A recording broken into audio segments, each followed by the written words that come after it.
Os dias da semana na religião Batuque do Rio Grande do Sul.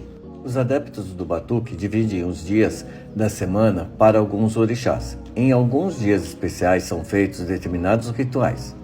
Em algumas vezes chega a ser semelhante aos dias da semana iorubá, que dividem em 4 dias.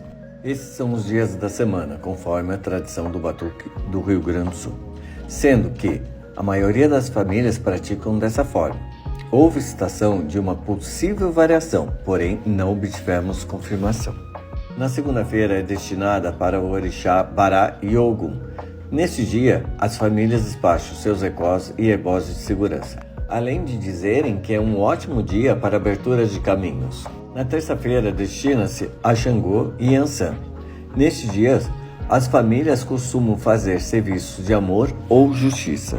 Na quarta-feira, destina-se a Oxalá Moço, Xapanã e Obá. Neste dia, fazem serviços como abafados, limpeza, abertura de caminhos.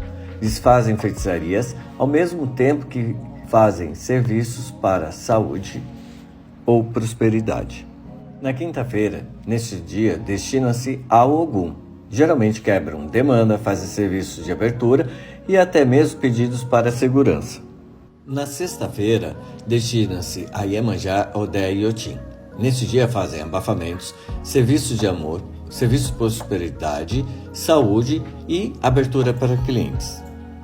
No sábado, dia de Oxum e todas as divindades femininas. Geralmente fazem festas, toques para o orixá, fazem obrigações e serviços para crianças, como mesa de beijo, tanapismo e outros serviços.